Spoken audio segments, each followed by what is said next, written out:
It's 2:30. That is correct, Chairman. Okay, I'll go ahead and call the meeting to order. Welcome everyone to the meeting this afternoon. Uh, if you could please do the roll call and we can get rolling here. Yes, sir, Chairman. Chairman David Garza, Present. do we have, I know Commissioner Fuentes submitted, it was gonna be out, but did submit for Saul Garcia proxy. Saul, are you on the line?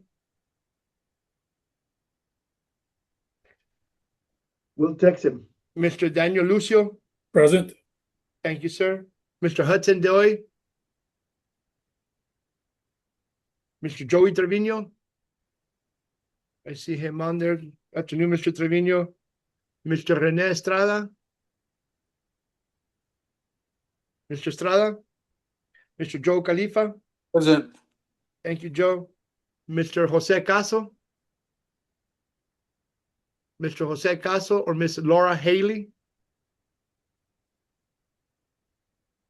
Commissioner Garcia, Ernesto Garcia. You were just getting out of the dental appointment, I believe. Okay. Mr. Troy Allen. Mr. Troy Allen.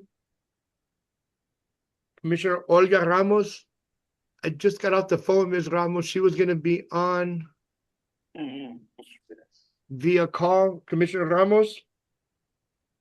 Yeah, Mr. she's gonna get on and Saul just text. He'll be on in a couple of minutes. Okay. Mr. Ben Escobar. Present. Thank you, sir. Ms. Annabelle Salinas. Present. Good afternoon, ma'am. And Mr. Michael Kent. Present.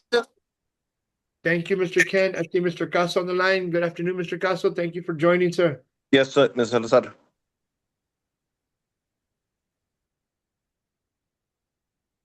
Now I'm going to call for the non-voting members. Willie Cupid. Good afternoon. Thank you. Mr. Adrian Perez. Mr. David Ramirez. Mr. Manny Cruz. Here, sir. I was Thank present. David Thank you. Ramirez. Yes, sir. Thank you, Mr. Ramirez. Ms. Michelle Garcia. Mr. Nick Gallegos. Mr. Ramon Macias. Ms. Shonda Mace is out. Ms. Kara Smith.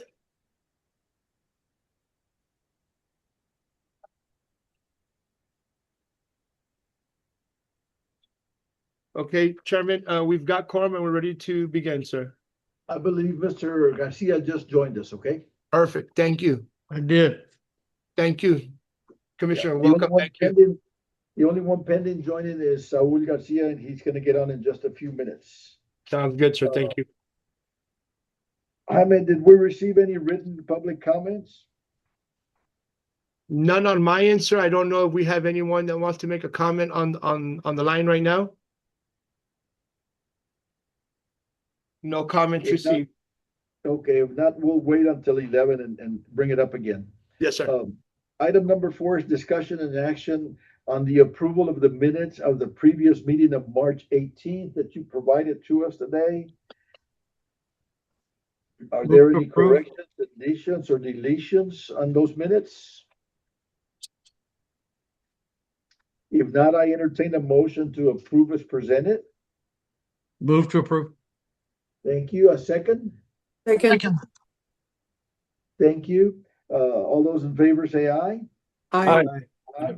All those opposed, same sign. Motion carries. Item number 5 is discussion and update from the Texas Water Development Board. Jaime? I believe we have Mr. Collins on the line, sir. Good Nick, any afternoon. updates? Good afternoon, Nick. Thank you. Yes. Good afternoon. I only have a couple updates, and they're very brief. You probably already heard these already, but I'll go over them again. On May 11th, the TWB approved Region 15's Lower Rio Grande Amendment 3 to the 2023 Regional Flood Plan. Task 5B items from the March and April deliverables are currently under review. TWB will reach out with any requests for information and also inform you when these deliverables have been found to be administratively complete. The TWB is currently reviewing the technical memorandums for all RFPGs and will provide informal comments to this summer. It'll be hopefully this month or next month. And then the regional flood planning intends to host an upcoming chairs conference call on a date and time to be determined. We'll share additional details when we have more information. And Chair, if you would like to chair that call, we are looking for volunteers. But if not, please, or if you do, please let me know, and I'd be happy to pass that along. Thank you. Just make sure and send me the date, Nick, and then I'll check my calendar, okay? Yes, sir. I've got a question. Mr. Collins, I saw that the updated intended use plan for FIF came out. Yeah. Can you tell us a little bit about that? Yeah, so the intended use plan for 26-27 got released. The comment period has concluded. I don't know if I'm able to comment on the intended use plan. So the RFPG itself had the latitude to give comments as well as individuals to give comments for consideration for the 26-27 intended use plan. I don't know how in depth I'm able to go because that is still under review and hasn't been approved by the board itself. So I can answer specific questions if you have them, but in a broad sense, I can't really give any comments. I also cannot help create comments, which the comment period ended, I believe, the 12th, so 2 weeks ago. All right. Thank you.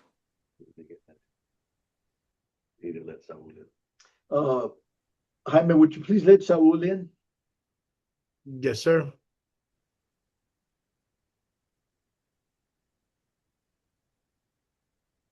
Thank you, sir.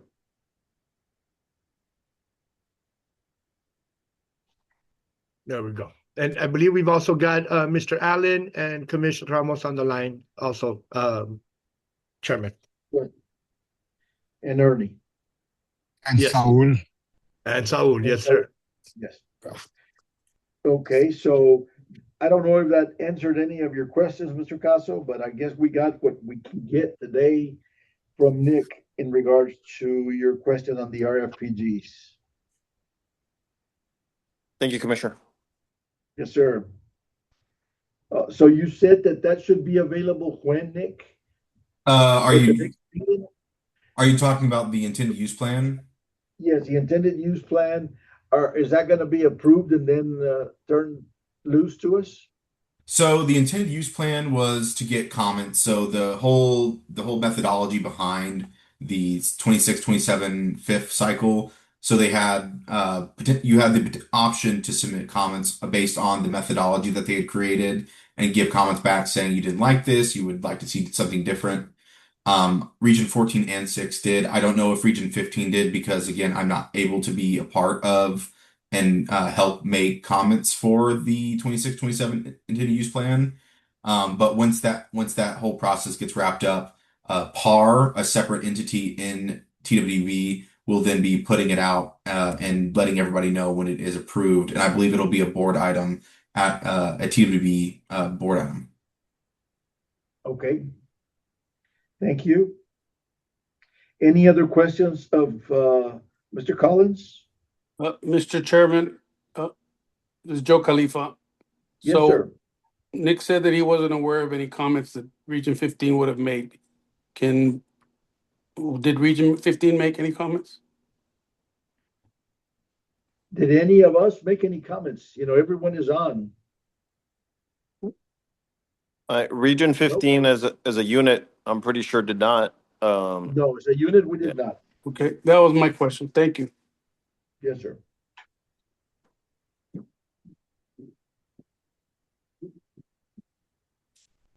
Any other questions? Thank you. We'll go on to item number 6, approval and certification of administrative expenses incurred by the planning group sponsor for the development of the regional flood plan. Jaime? No action on this item today, No Commissioner. action. Good Chairman. Thank you. Yes, sir. Discussion and update on number 7 from technical consultant. We got Ann on the line. Yes, we do. Good afternoon, y'all.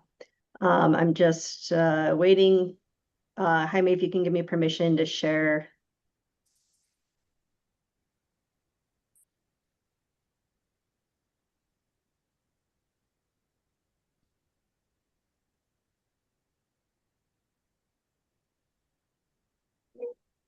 Okay.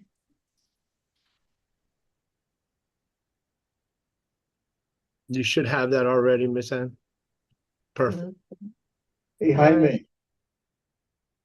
Jaime, is this something new? The meeting is now streaming live on YouTube? No, sir. It's been happening. Yeah, we've had it on for a while, Chairman. Okay, I guess I Yes. missed that little corner pocket. Okay, thank you. Yes, sir. No Glad to worries. hear. Glad to hear. Yes, yes, sir. All right, can you all see my title slide here on the screen? Yeah, okay, cool. Well, good afternoon, everyone. Thanks for being here. I hope everybody's summer's getting off to good starts. It's been a little while since we've had a meeting. I'm going to give an update on behalf of the technical consultant. And this coincides with items, agenda items 7 through 9. We're going to start with the update by that is included in agenda item 7, and then there's a couple action items that link into our update that are included in items 8 and 9 that we'll get to at the end of the presentation.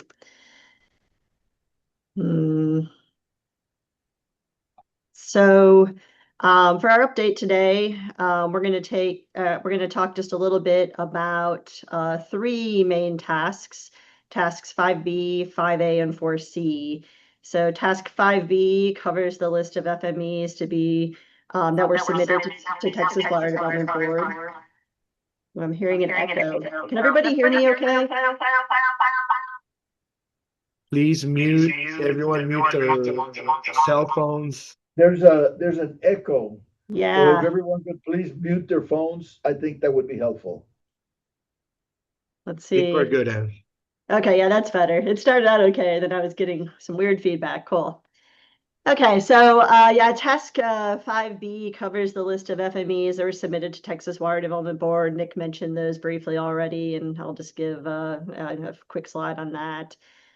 Task 5A is related to the FMXs that will be recommended by the Regional Flood Planning Group for inclusion in the Region 15 Plan for 2028. And then task 4C are the FMEs that are being performed by HAF as your technical consultant on behalf of the Regional Flood Planning Group. This will take us to our agenda item 8, where we'll be discussing a possible action on selecting some additional FMEs to perform under task 4C. And I'll kind of explain where we are and the ones we're already doing and why we're asking for consideration on additional ones here in this presentation. And then the final agenda item that I'm covering in my slides is number 9, which is a discussion and possible action on the draft of Chapter 1, which is the description of the planning area that was posted to the website back in March. Before we move on to Task 5B update, I wanted to provide a quick look ahead on what we'll be covering at some upcoming meetings. I usually have this at the end of the presentation, but sometimes we get cut off after action items, so I thought I'd just really quickly go over this now. One of our larger efforts at this point, obviously, is to perform all of the FMEs on behalf of the Regional Flood Planning Group that have been approved for performance. So I'm going to give you an update on each of the 5 projects that were discussed during our last meeting. And then I'll continue to be giving updates on those over the next 7 to 8 months as we continue progressing with performing those FMEs. Next, once we get approval on our draft Chapter 1 document, we're going to proceed with posting draft chapters for the work completed under Task 2 and 3. As a reminder, Task 2 summarizes our existing and future flood risk across the region. And then Task 3 discusses floodplain management practices, standards, and the floodplain management goals that have been established and previously approved by the Regional Flood Planning Group. Beyond this, we'll be talking about Tasks 7, 8, and 9 in the upcoming meetings. Task 7 is a summary of existing flood response and recovery activities in the region. And ultimately, it's anticipated that the information learned in Task 7 will lead to recommendations that will be included in Chapter 8 of the plan, which include administrative, regulatory, and legislative recommendations. And then in Task 9, we'll be summarizing how local sponsors of all of our recommended FMXs propose to finance their FMEs, FMPs, and FMSs. And then further, how the Regional Flood Planning Group envisions the role of the state in financing recommended FMXs. So we're not going to go into any detail on any of these items today, but this is just a look ahead at what you can expect in upcoming meetings over the next several months.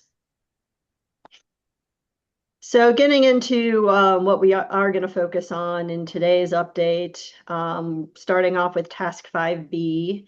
And again, this is something that we discussed a bit in our last couple of meetings.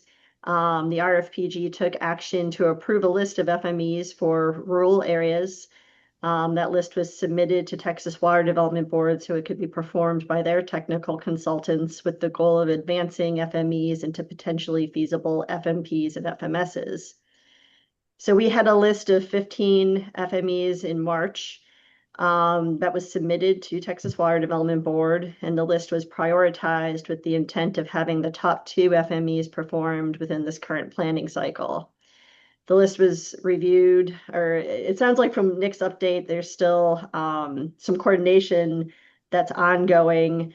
I did receive some notifications from the consultants that were working on these that there were some kickoff meetings scheduled. Nick, I'm not sure if that was ahead of schedule or not, but I was under the impression that work on those 2 FMEs, the one for Maverick County, and then there was one for the city of Elsa, where they were looking at converting gravel pits into detention ponds. My understanding is that they are coordinating with the local sponsors on those, and those are underway. Yes, they are. They have already met with them. With the process itself, it'll be between the entity sponsor and the TWB tech consultant. And then at the 50, 75, and 95%, they will give an update to the RFPG. So until then, I won't be in the loop. I will be talking with the manager of the FME team, and making sure that everything's going smoothly and that we don't need anything, need to provide any updates or help with anything. But besides that, it's really they're doing it, and the output will be presented when the updates are ready. Great. Cool. Thanks for the clarification. All right. So then moving on to Task 5A. This task is where the Regional Flood Planning Group will formally be recommending FMEs, FMPs, and FMSs that will be included in the 2028 Regional Flood Plan. And so we already formally received authorization to proceed with this task back in February of this year after the submittal of our technical memorandum that was due in January. I understand there's still some comments that we might get on the technical memorandum, but we did receive a letter that gave us authorization to proceed with recommending FMXs. The underlying guidance on how FMXs should be selected and recommended in the flood plan is that they should be the most likely to result in feasible FMSs and FMPs to mitigate the 1% flood event at a minimum. And they should also support our established floodplain management goals. As of right now, we have approximately 879 FMEs, FMPs, and FMSs, and which makes reviewing and recommending them a bit cumbersome. Obviously not something we probably want to tackle in a single meeting. So we're going to be breaking these down over the next several meetings. We'll provide overviews during the meeting on what our team has reviewed and our overall recommendation for your consideration. And then we'll be posting detailed lists to the Region 15 website that can be reviewed by the Regional Flood Planning Group and the public for comment prior to taking any sort of action on formally recommending FMXs. So today we're going to start with FMEs. This was our largest category of FMXs. We've received 573 FMEs to date, and that includes 495 that were included in the first planning cycle, including the amendment we had to the 2023 plan in early 2025. So we're specifically starting with those 495 FMEs that were already recommended in our amended 2023 plan. And what we did was we've gone through all of these line by line to identify which ones have already been implemented, which ones might be redundant or no longer relevant. And then based on this review that we performed, we are currently recommending to remove 124 FMEs from that list of 495. And so again, this only takes us through the amended version of the 2023 plan. We'll be coming back at the next meeting with all the FMEs received and reviewed this cycle to have a comprehensive list of all FMEs. To go through the 124 that we're currently recommending for removal, we kind of put these into categories explaining why we're recommending to not include them in our 2028 plan as a recommended FME. We had 31 that were already implemented, and so they were determined to be no longer relevant. We had 11 FMEs that have since been evaluated and they've been elevated to an FMP status. Next, we have 24 total FMEs that are being evaluated currently within this planning cycle under either Task 4C, which are the FMEs that the technical consultant is performing, or Task 5B, which are those rural FMEs that were submitted to Texas Water Development Board. Beyond that, we have 47 FMEs that were found to directly overlap with other FMXs. So in some cases, there were studies recommended in areas where we already have FMPs that were developed from similar studies. And then we have some situations where the FMEs were repetitive. I'm sorry, was there a question? Nope. Okay, maybe somebody unmuted by accident. Okay, so we had FMEs that were developed from similar studies, or FMEs that would study and develop FMPs for the same region. So based on that, we removed ones that seemed to be redundant with other FMEs that were already included in the plan. Finally, we identified 11 FMEs that do not meet criteria, or they're simply outdated and no longer needed. We've had a couple entities tell us that they weren't really relevant anymore when we've reviewed with them. And then, yeah, so that basically sums up the 124 that we are looking at removing from our current list of FMEs. We'll be posting this list, the complete list of all 495 FMEs, to the Region 15 website. That should go up tomorrow. We're just cleaning up the final list and making it more presentable. And then it will have a column that explains why we're recommending removing any ones that, we're recommending for removal, or all the ones that are recommending to continue to be included in the plan. It will indicate that as well. As we review the other FMEs that were submitted this cycle, we'll be adding to that list to have a complete list of FMEs for this 2028 planning cycle. And then once everybody's had sufficient time to look at them over and leave any comments or concerns that might exist, we can come back at a future meeting to formally recommend FMEs to include in the 2028 plan. We're going to be taking a similar approach for review of our FMSs and FMPs. I think we will get into FMSs next. We're waiting a little bit on the FMP review as we are still waiting on some information from a couple entities to have complete FMP submittals. There's a couple things where we followed up with some questions and we're waiting for responses, but this will all be happening over the next several months as we lead up to needing to have recommended FMXs for inclusion in our draft 2028 plan.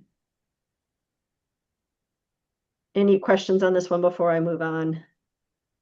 Are you gonna provide the geographic map of the region and identify where this 124 FMEs are being removed? We can do that. We have all the FME boundaries mapped. We could include with the list a map of the ones that are that we are recommending for removal to accompany the I list. think if that's useful. that would be a good idea, and just so that folks are more able to identify if there's any FMEs that they have questions on, at least they'll be able to know where and which ones are the ones that are being removed. Okay. We will add that. We'll probably add the list tomorrow, and then we'll work on putting that map together, and we should be able to have that posted with the list in the next several days. Thank you. Sure. Sure. Quick question, Commissioner. The 47 FMEs that overlap, Ms. Whitco, are those different sponsors, and what do you do if they're different sponsors? So there's let's see, are they different sponsors? Some of them are the same sponsor. We had a lot of the same FMEs where there was projects described from the first planning cycle that basically said to do holistic flood risk assessments or studies for you know a given area. And then we had similar wording that we received during the amendment or more recently. It didn't say holistic, you know, watershed assessment, but it was something very similar that basically accomplished the same thing from the same sponsor. So in that case, we went with, I'd have to go through, it was kind of a case-by-case situation. I think we went with the more recent one. We've attempted to follow up with stakeholders that have submitted more than one, where it was, well, where we could, where that made sense. Well, if it's the same sponsor, there's no issue there, but if there are different sponsors involved, do you encourage them to get together, or how do you handle that? Yeah, absolutely. I think the overall goal is to have projects to you know that are going to identify or to mitigate you know distinct areas, right, and not have projects that are going to overlap or outcompete or compete with one another. But there aren't a lot of those where they're different sponsors. I don't believe so. We'll go back through and double check those and follow up accordingly. And part of our intent is to post this list for everybody to see so people can give us any comments. But we'll go through that part specifically. And if that is the case, we will reach out to both sponsoring entities to talk about how they can, you know, work together, or which one makes more sense to take the reins on an FME. Thank you. Sure. Anything else before I move on to the next slide? Okay. So moving on, I'm going to give an update on the progress that we've made with Task Force C, and these are the FMEs that we as your technical consultant are performing on behalf of the Regional Flood Planning Group. So at our last meeting in March, the Regional Flood Planning Group approved the performance of 5 FMEs under Task Force C, contingent on time and budget. In these next few slides, I'm going to give an update on where we are in each of those 5 FMEs. The first one is to develop flood risk maps for the city of Primera and develop a CIP. Well, the city of Primera recently completed a flood study that resulted in a master drainage plan that included 10 storm sewer improvement projects.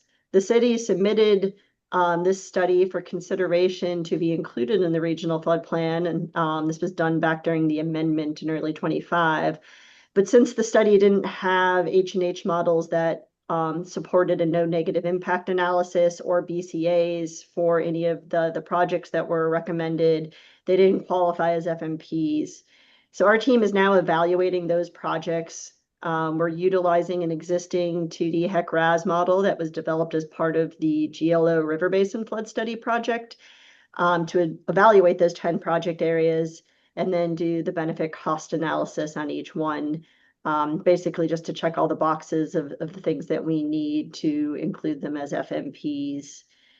To date, our team has digitized all the storm sewer system that was included in that master drainage plan for both the existing and proposed conditions. We're incorporating all that data into the models. We anticipate finalizing the existing conditions model within the next few weeks, and then pending an internal QA/QC assessment, we'll be continuing with the proposed conditions analysis for each of those 10 projects. We'll continue to provide updates on this in future meetings as we progress, but we anticipate being able to have some results from that future condition analysis in the next few months. The next FME that we were given approval to proceed with was for the city of Brownsville. It involved evaluating culverts on rural road crossings and mainstream outfalls at 4 different key locations on the eastern side of town. To evaluate these culverts, we leveraged a 2D HEC-RAS model that was developed in the Brownsville to Port Isabel HUC-10 study that was completed a few years ago. Based on that model and our initial sort of look at those specific culverts that were listed, while there is some flooding issues in the vicinity of those crossings, none of them appeared to be tied to undersized culverts. And so it seemed that improving culverts in those regions wasn't really going to mitigate the flooding issue there. So after we performed this initial assessment, we met with City of Brownsville staff back in April. And they basically told us that several of these culverts had been improved since this FME was included back during the first planning cycle. It was a recommendation that was pulled from a hazard mitigation plan. And the city staff basically agreed that it didn't really make sense to do any additional analysis here, and that this FME could be removed from the regional flood plan. Next, we had 2 different detention projects for Hidalgo County Drainage District number 1 that was approved at the March 18th meeting. The first was the Seminary Regional Detention Facility, and the second is the Engelman Detention Pond and Reservoir. Both of these projects include both a stormwater detention and a water storage reservoir component that will provide additional benefits to the region in terms of water supply capacity. We met with Hidalgo County Drainage District staff back in April to initiate the evaluation of these projects, and we're currently working on the H&H analysis. We already have some preliminary results on one of them. We're pending some additional detail from the sponsor on the other detention pond area, but we should be able to wrap these both of these assessments up in the next couple of months. The last FME that was approved for performance at our last meeting in March was for the city of Alamo. This is very similar to what I described with the city of Primera, in that they recently completed a master drainage plan and had proposed projects that were submitted to us during the 2025 amendment. But the submitted projects were missing some of the required elements to have them included as FMPs. And it was pretty much the same thing. It was lacking the models that would show no negative impact to any surrounding area. And it was missing the benefit cost analyses. So we are just kind of getting kicked off with in the last week or two. We had an existing condition model that we were able to leverage to do this analysis as well from that GLO River Basin flood study. We're just enhancing that model with some additional detail that was available from the city's master drainage plan. And then we'll be looking at, they had a I believe it was 18 proposed mitigation project elements that included storm sewer upgrades and some detention. And so we'll be looking at those and doing the benefit cost analyses, and we'll provide updates at our upcoming meetings as we move forward with this assessment. So with the Brownsville FME being found to no longer be relevant, and the current estimations we have on the effort required to perform the FMEs that were previously selected for performance, we will have additional resources to perform additional FMEs with our Task Force E budget.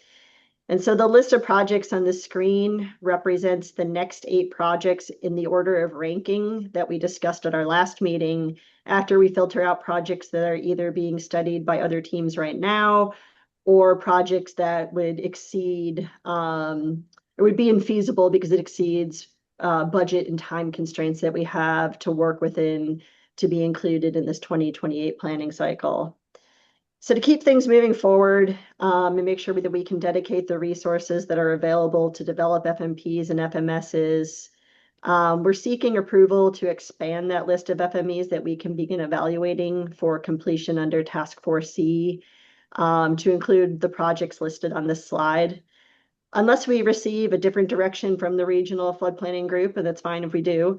But our approach would be to look at these FMEs in the order of their ranking, to confirm stakeholder interest and need, and looking at other recently submitted FMPs that we've gotten from stakeholders to make sure that we don't have any overlap. And then we'll assess the level of effort that would be required to perform that evaluation, and then determine which additional ones we can take on under our existing scope and budget. To keep things moving along, our request would be to approve all of them, even though we might not be able to actually complete all 8 projects. But that way, if we get to a point where we rule one out because it's not really relevant anymore, it won't slow us down and we can keep on moving towards the next one. So that would takes us basically to agenda item 8,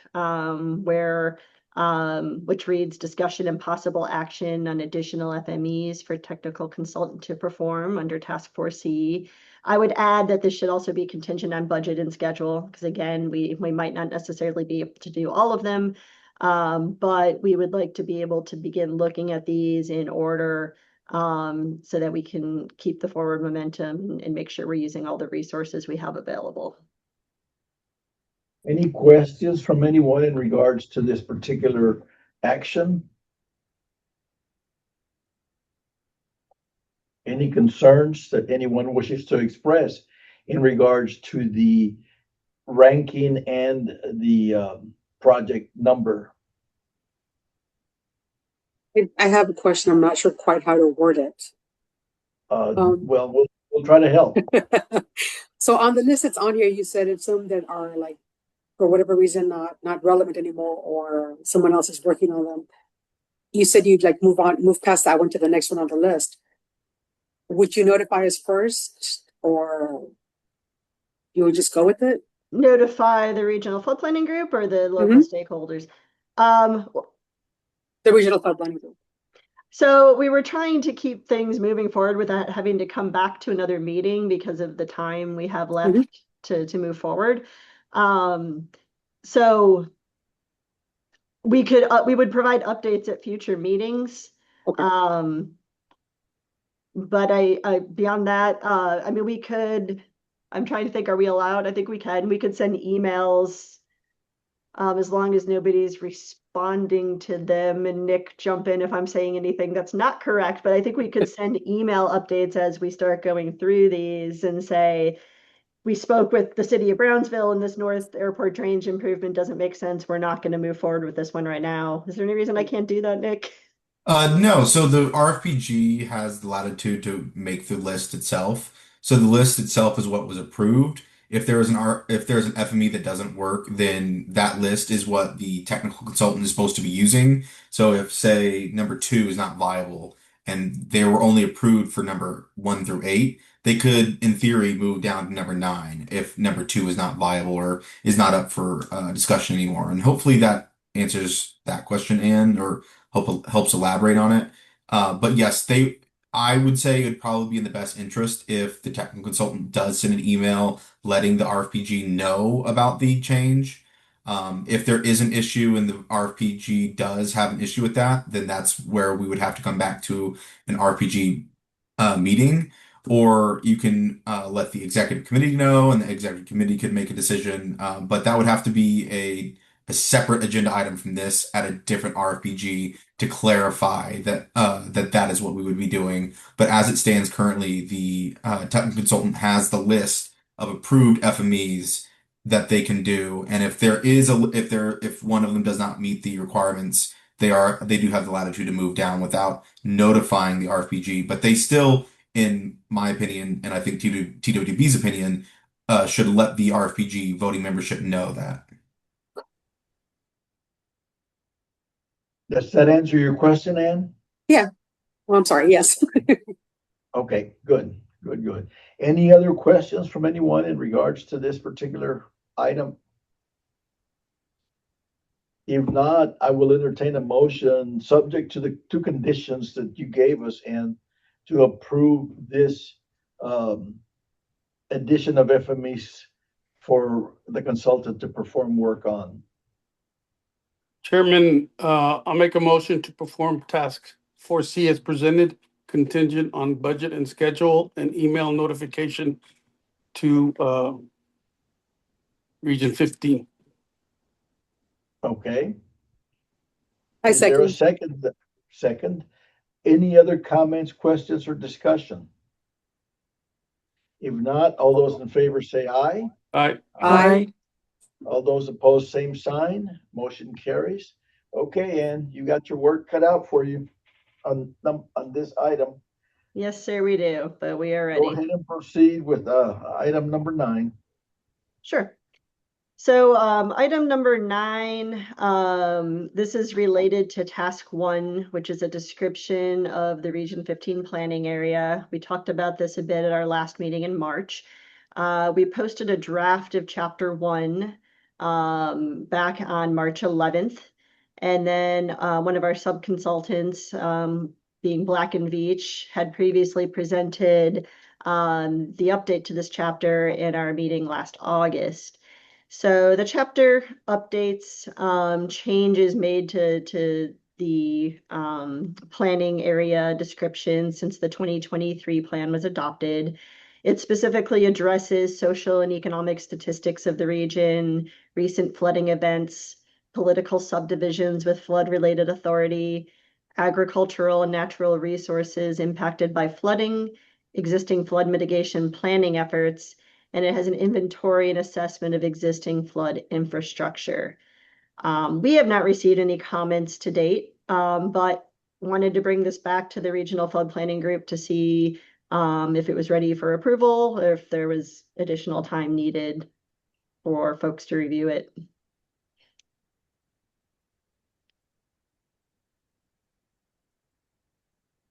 Any comments or discussions on this?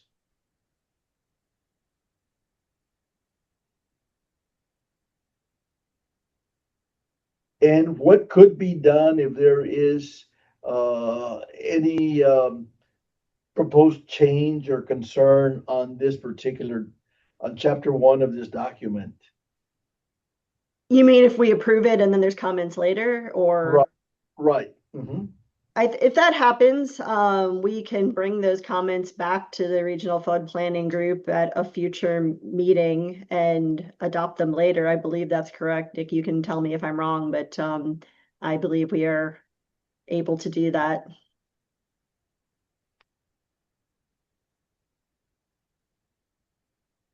Okay. Any discussion on the planning area description as presented in the chapter 1 findings of the Black and Veatch report, or draft, I should say?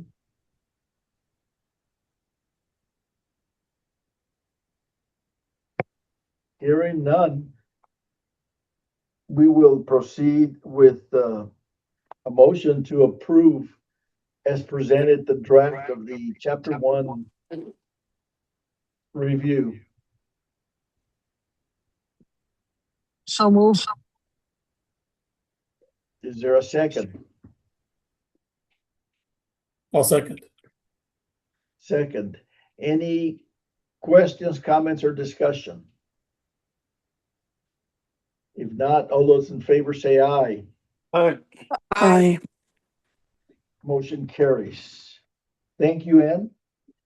Thank you, sir. And that's all I have right now.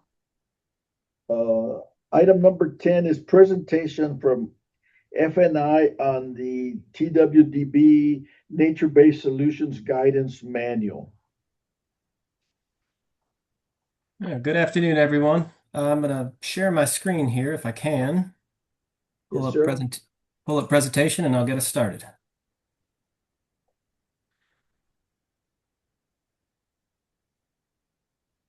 We saw your face briefly. The presentation's more interesting. Yes, sir. All right. I think we're good to go here. Yes, sir. You're on. All right, thank you. My name is Justin Kozak. I am with the Nature Conservancy in Texas. I am their Nature-Based Solutions Project Manager. I'm joined today by Kim Patak. She's a civil engineer with the engineering firm Freeze and Nichols. She's got 27 years of consulting experience in stormwater management and specializes in the implementation of sustainable design practices and flood mitigation solutions at site and regional scales. We're here today on behalf of the Texas Water Development Board for a project we're doing for them on developing a guidance manual on the use of nature-based solutions for flood resilience. This is a resource that we are introducing to all of the regional flood planning groups. And it will be available here in the near future. And we just want to make folks aware of it and kind of give some background information on it. So what we're going to talk about today is what's the purpose of this document? Why did it get created? We'll give a definition of what a nature-based solution is. I think looking at your plan and seeing your goals, I think most people on this call are pretty familiar with them, so I won't belabor the point. We'll talk about the publishing schedules, when this can be expected. And then go through some of the content, what you can expect to see in it, and then also how the Regional Flood Planning Group can both promote NBS through regional flood planning or how they can use this as a research for their own efforts back at home or in your day-to-day jobs or in your local communities.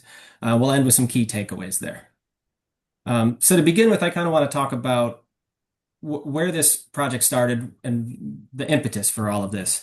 So the state legislature tasked the Water Development Board with preparing the first state flood plan. And in the process of putting that together, it became pretty apparent that there were either a lack of awareness or some misperceptions on nature-based solutions as an approach to flood risk and vulnerability, for reducing flood risk and vulnerability.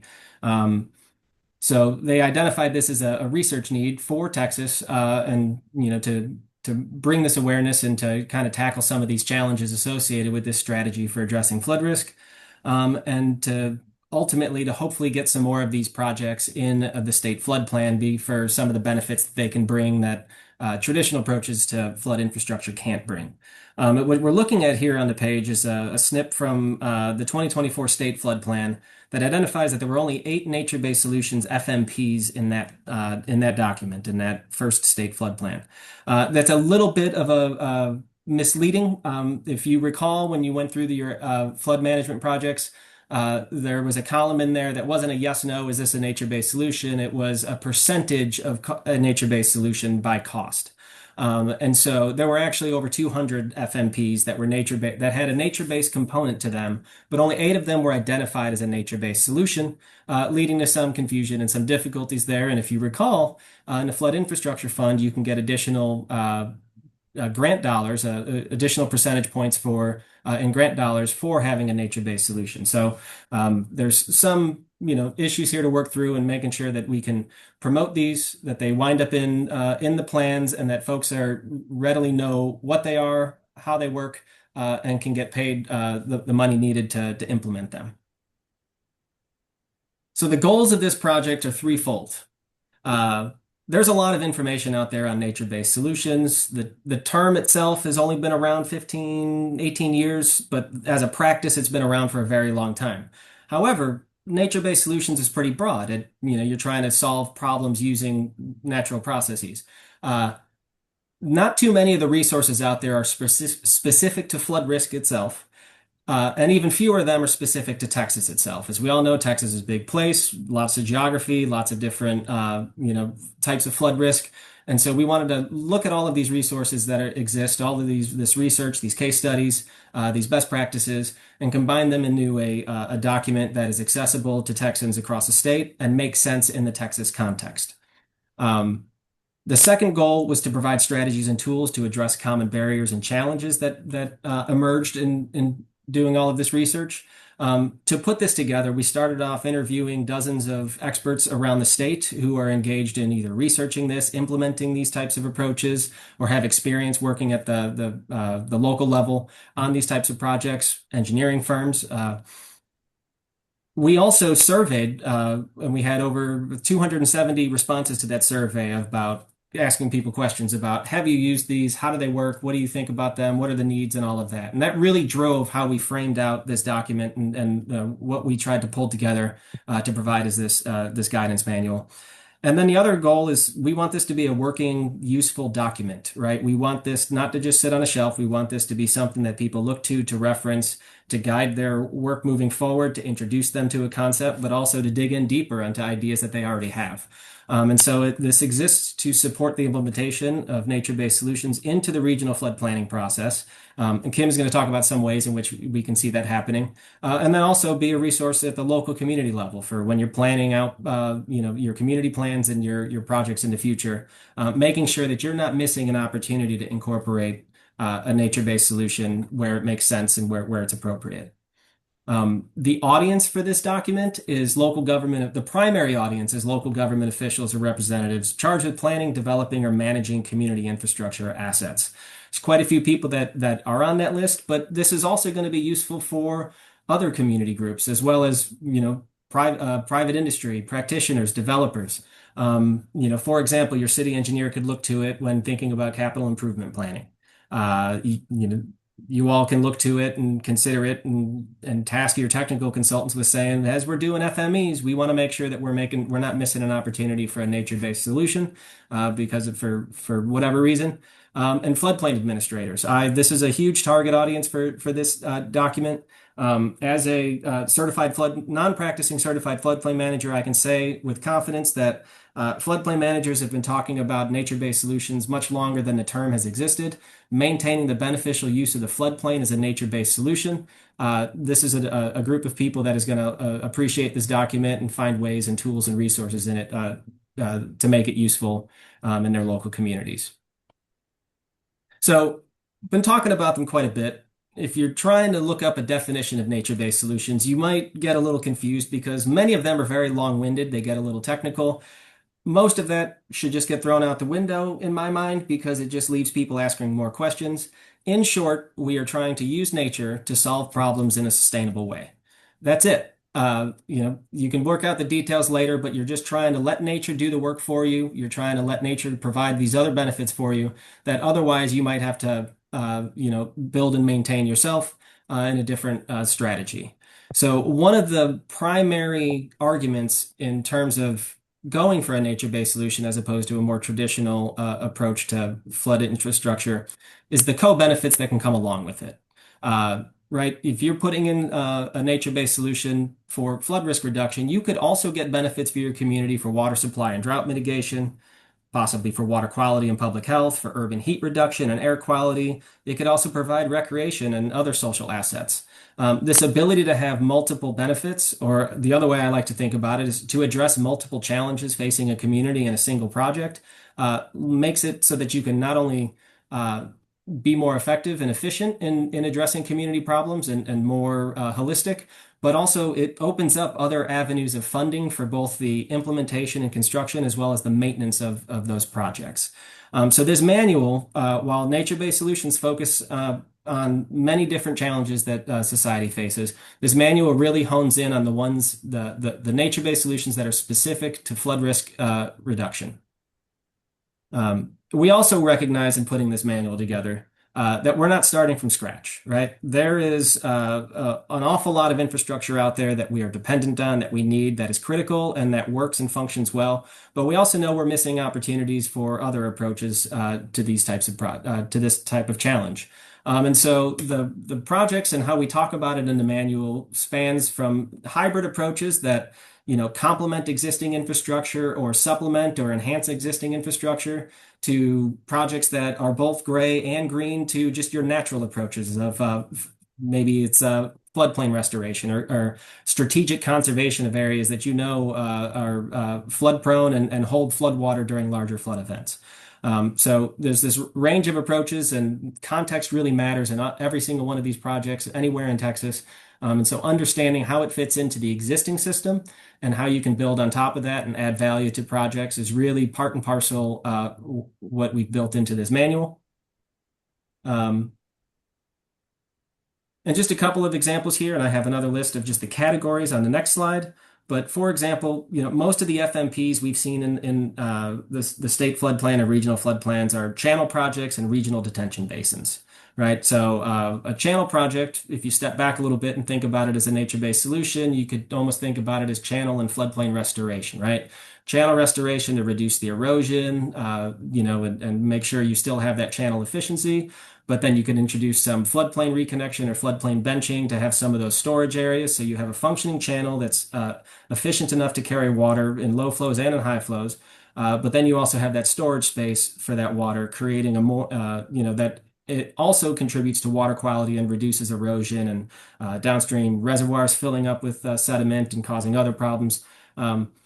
Another example in here is bioretention. This is much smaller scale than a floodplain restoration, but there's lots and lots of opportunities for putting bioretention into public spaces, into private spaces throughout our communities.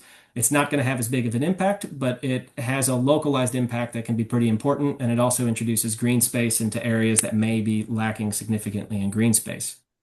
The manual is shaped around these three primary approaches to structural NBS, nature-based solutions, right? So at the watershed scale, we're thinking about interconnected systems of natural areas and open space. These are larger in scope, larger in scale. They hold water from upstream or from elsewhere in the catchment. They're addressing a larger scale, more significant flooding issue. And they work best as a series of features throughout a watershed. This can be your stream and floodplain restoration in areas with levees. You can set back a levee to reconnect the floodplain to alleviate pressure downstream or in some cases upstream, depending on your hydrology. We also have wetland restoration that includes playa lakes if you're up in the Panhandle area, or resacas if you're way down in Cameron County and lower Rio Grande. At the neighborhood level, this is more this is probably the most familiar to a lot of people. It really falls under the green or green stormwater infrastructure category. But in terms of doing this for flood risk reduction, you're thinking about creating a little bit more space than you would for just the water quality component of it. So this would have a water quality and a water quantity component. And you're addressing stormwater that falls on site, right, on a single parcel or, development. It's not really going to collect water from upstream or downstream, but put in at scale across a community, across a development, it can really take a peak off of a flood, really take the peak off of a hydrograph in a large rain event and help alleviate some pressure on some existing storm flood infrastructure. And then on the coast, very specific context there. We've aligned most of this with things that the GLO has put out and other practices that I'm sure you all have seen on your coast and on the lower Rio Grande region, beach nourishment and dune restoration, coastal marsh, seagrass and prairie restoration, natural breakwaters and oyster reefs, waterfront parks. All of these are designed to reduce the impact of wave action, of storm surge in some aspects, protect existing infrastructure, and do that in a sustainable, hopefully replenishing way in which it kind of regenerates itself over time. On the flip side of that, structural projects in which you're moving dirt and building projects. You have your non-structural approaches for nature-based solutions. This goes back to what I was saying about floodplain managers and maintaining the beneficial function of floodplains, right? So unfortunately, we've made some decisions where we put some structures in harm's way, and floodplain managers are dealing with repetitive lost properties and trying to get those off the list and get people healthy and whole again, and not having to deal with that. And so there's opportunities for property acquisition, restoration of that floodplain area, that flood-prone area, and conserving it, creating a community asset out of it. That would be one non-structural approach.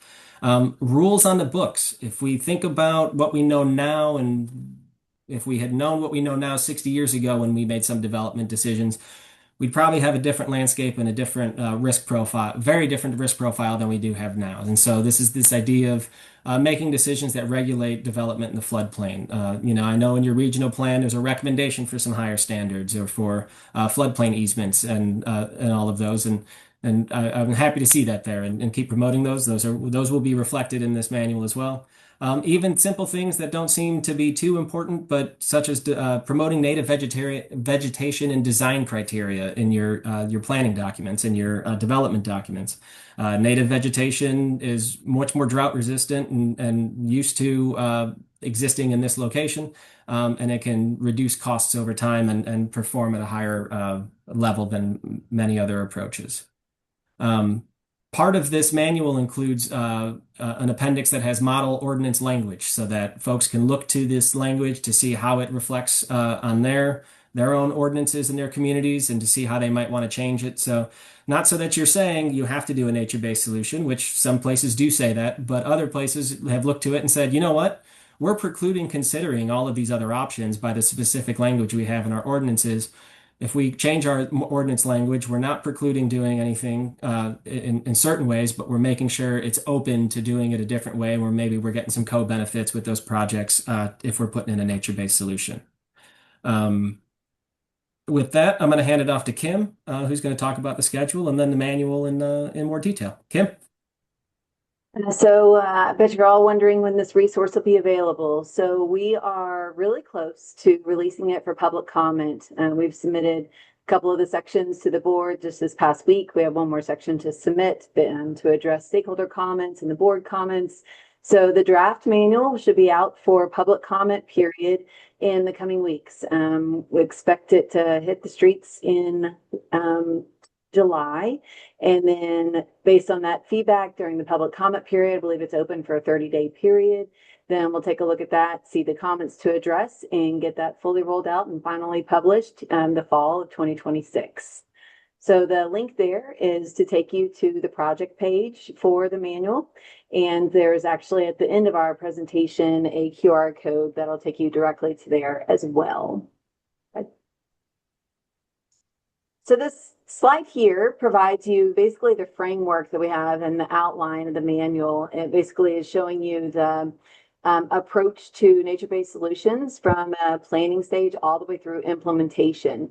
It's split up into 3 individual sections. The first one with the initiation section, it basically just includes an introduction to the concept of nature-based solutions and topics to work through before you start planning or identifying projects. Oftentimes, like things that have been, challenges or barriers and how to get around those or have better outcomes for implementation.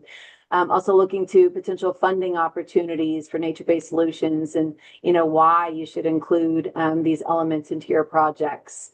And then also we've included, like Justin mentioned, a sample ordinance in the appendix that's also outlined in this section. Stepping through the next 2 sections, the planning and implementation, these are to be used interchangeably and really just, a loop throughout, because obviously when you get started in the planning, you kind of visit back and forth between the stakeholder organization and just with the challenges through each and working through to be able to help you through everything. So it really just sets you up through the project goals, engaging with the stakeholders, identifying the structural and or non-structural nature-based solutions, evaluating the feasibility of each of those opportunities, and the design, construction, and maintenance of each. Like Jason mentioned, this is important to highlight is that we're not recreating any wheels with this manual. This is purely a document that has everything in one place, but we provide a lot of references to where you can get specific design criteria for the various opportunities that we've provided. So we're not necessarily writing a criteria manual here. We're providing you things to consider and then linking you to existing resources that are out there. So really thinking it as more of a one-stop shop to available resources that you can leverage. So really, there's just not a clear divide between the planning and implementation sections. So the planning evaluation of the site should really be considering, while identifying the nature-based solutions project, is what all you should be considering in evaluation of your site to determine what is practical and feasible for your site, especially when it comes to the maintenance and who's going to be responsible for that.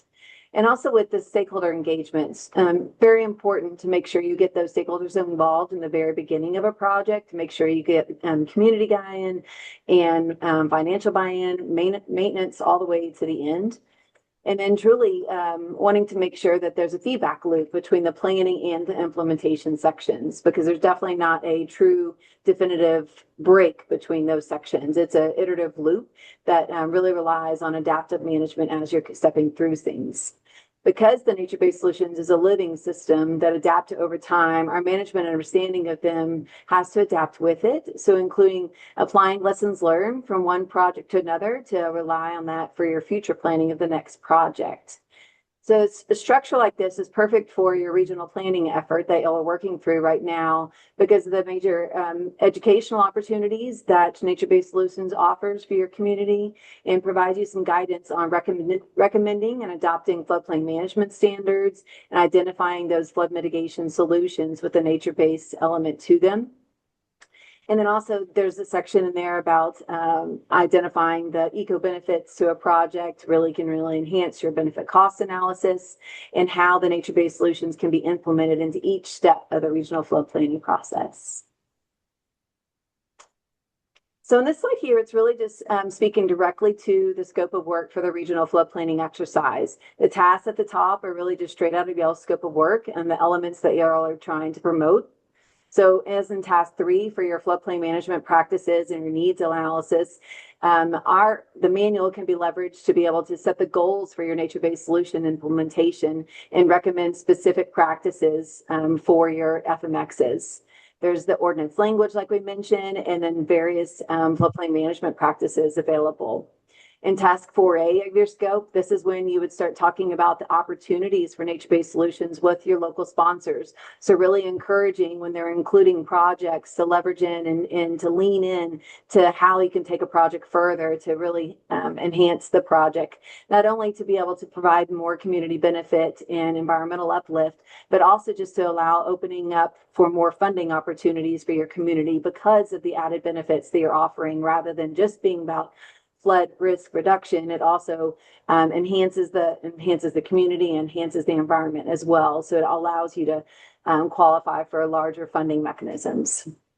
So there's a lot of resources that can be leveraged for that task 4A in the manual, such as developing the proactive stakeholder engagement strategy and identifying or how to identify those structural, interstructural, non-structural practices. And then in task 4C, same thing, looking through about how to identify the alternatives to consider for your various FMEs. And then the manual provides a lot of guidance documents like one-pagers for the various types of controls. In task 5A that you'll be working on, this really steps you through on how to recognize the project benefits that a nature-based solutions project brings. And like Justin talked about is identifying the costs associated with that. So you can really highlight that in the regional plan, but also leverage that into your state flood plan too, to really help with the ranking of the projects. There's a lot of information about the ecosystem services and how to calculate the expected flood damages and the monetary value that goes along with those ecosystem services.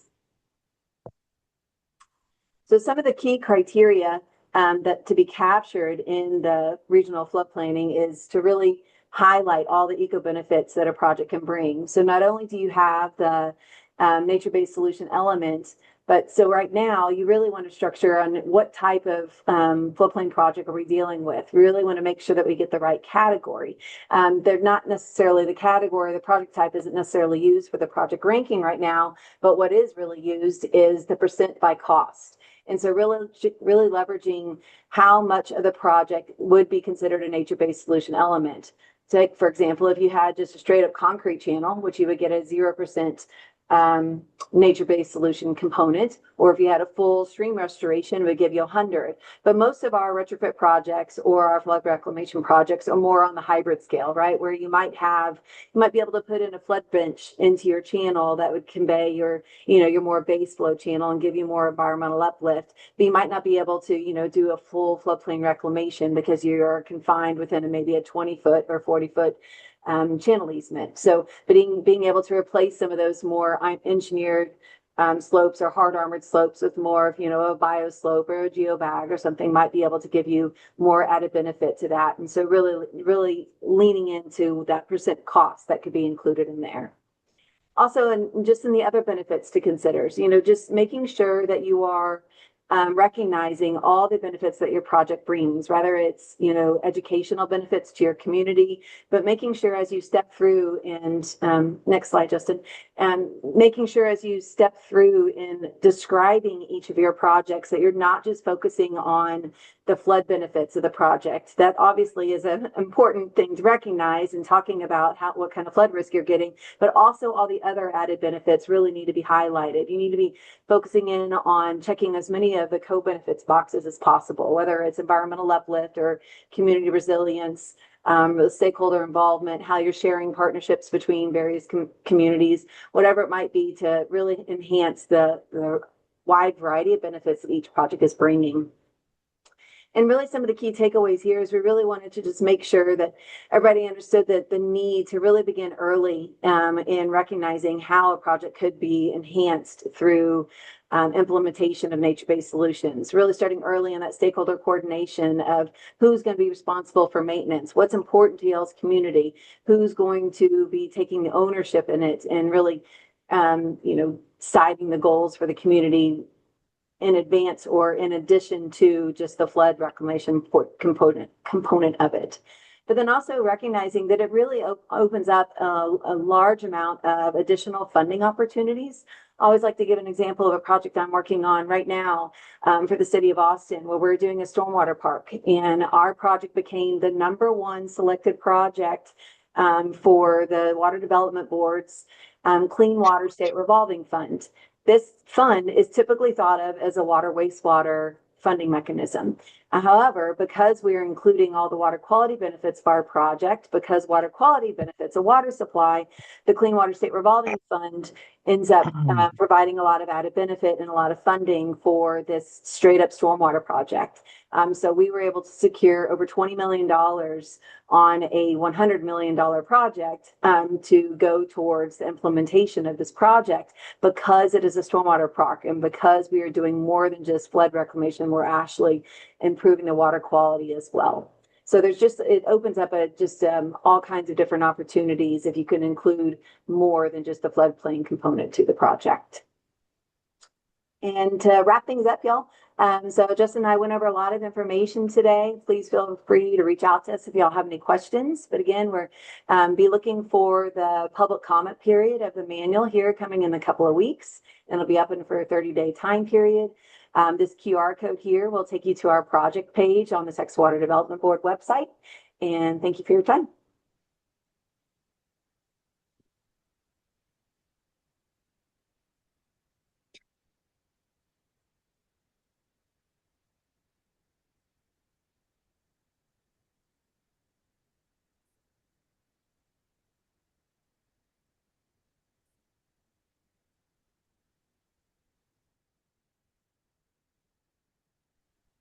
Any comments or questions for Kim or Justin? I'm sorry, I was on mute. Chairman, this is Joe Khalifa. Yes, sir. Really intrigued with this, the opportunities we may have. As a public representative, I'm a representative for the general public. I'm I think it's very positive. Look at these co-benefits and I would like to recommend for future consideration, not today, we don't need to discuss it today, but I think this would be perfect to have a subcommittee of the board, 3 to 5 members, not necessarily, well, either to make a recommendation to continue or it's a standing committee to see what we can do in Region 15. Again, maybe for future reference, I'd like to know what our consultants would think of working with a subcommittee. And so I'd like to throw that out. I think I don't know if any other regions have developed subcommittee to look at this, but I think it's got a lot of potential, particularly in our region. So that would be my my comment on discussing this in the future. Thank you so much, Joe, for your thought. We will take it into advisement and consideration. I think, here I know, at least in our county, nature-based solutions is how we really try to do everything from utilizing a dried resaca bed for a detention pond as an example, to, of course, it's a multifaceted approach because it creates an environment that used to exist that no longer exists. It creates an economic opportunity if it's a privately owned type of dried resaca bed, and also, of course, it mitigates some flooding issues. We have an ongoing, and I'll take an opportunity to say this. We have an ongoing study with the Army Corps of Engineers in regards to reconnecting a number of dried resaca beds within the county. We have over 500 miles of resaca beds that today are non-functional. We also have an example of a diversion to an old resaca bed that has created a great mitigation opportunity, and that happened like 10 years ago, and we see it working every time we have a large rain event. So yes, I think this is a great way and a direction to go.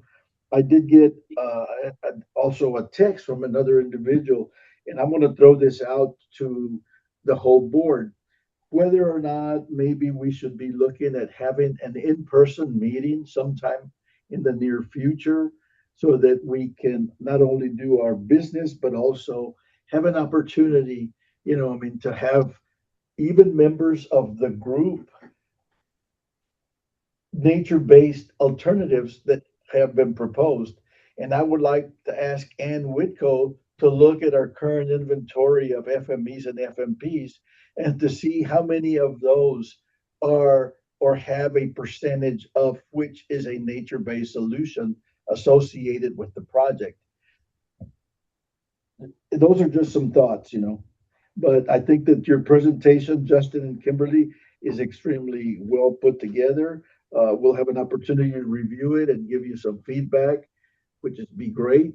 We're looking forward to receiving the draft document to see how we can help you improve what you've already done, and then incorporate it into our way of doing business.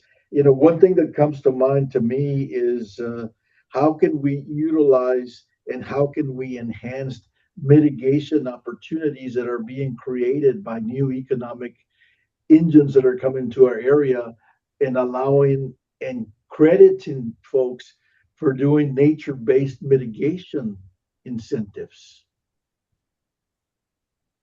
I know counties can't do ordinances, but cities certainly can. So just another thought for more ordinance opportunities. We actually included in section 1, we have included an incentives section outlining the way that incentives can be used, especially if you don't have a lot of code enforcement or criteria or land use zoning, to be able to do it through incentive-based approach. Okay, thank you. Well, we look forward to reading the draft document. I think that's going to be helpful. Great. Any other comments from anyone in regards to the presentation by Justin and Kimberly? Excuse me, Commissioner, I was going to just chime in real quick here because I looked this up while we were talking. We did one of our goals that was adopted during the first cycle, and we tweaked a little this cycle as we were looking at baseline conditions. But one of our goal statements is to increase the number of nature-based flood risk reduction projects. And so we had to establish a baseline. We looked into the number of FMPs that include nature-based solutions, so the number of FMPs in our regional flood plan. And so the way, using that measure, we had 3% of our FMPs currently, or at least at the time that we did that baseline assessment, that have nature-based solutions.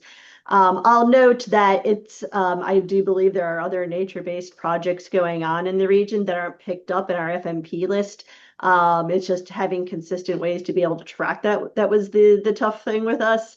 But based on that initial baseline, what the Regional Flood Planning Group had voted on previously when we established our goals was to increase that 3% in the short term to 10 to 20% of our FMPs, and then in long term having greater than 25% of FMPs. So that's kind of where the baseline stood right now with respect to how many of the FMPs in our Region 15 plan have nature-based components. Thank you, Ann, for Sure. bringing that to our attention. I know we had discussed it, initially, and I think having a document that will allow communities to be able to reference will make it a whole lot more easy for us to not only monitor, but make sure that we include that type of component in the FMPs that we would work on, or FMEs that we're working on moving into the future. Okay. Any other comments from anyone? If not, Jaime, do we have anyone online that has requested to make any public comments? None received, Chairman. None received. Okay, thank you, sir. Yes, sir. Item number 12 is consider date and action for our next meeting. We will bring up to all of you, and the request for a possible in-person meeting has been made. We will send out like a little what do they call it? A request, like, what is it? One of those polls. One of Like those a poll? polls, like a poll, yeah, and see what everybody thinks of doing a meeting. I think it'd be nice to see each other's faces in person once in a while, because we haven't done so in a while. But I know that you gentlemen in DD1 have a large room that possibly could be available, right, Jaime? Yes, sir, we do. So we'll send a poll out, see how everyone feels, and maybe if nothing else, we can do a hybrid of some sort, at your facility, and that way, we can take care of those things. But if there's no other item on the agenda, I will entertain a motion to adjourn. So moved. Does anybody? Okay, Mr. Garcia, thank you, sir. Is there a second? Second. Okay, all those in favor say aye. Aye. Aye. All those opposed, same sign, and be anticipated an email with a poll in the near future. Thank you so much for your time. Have a great day. Thank you. Thank you, Thank Chairman. you. Thank you. Thank you. Thank you. Thanks, y'all.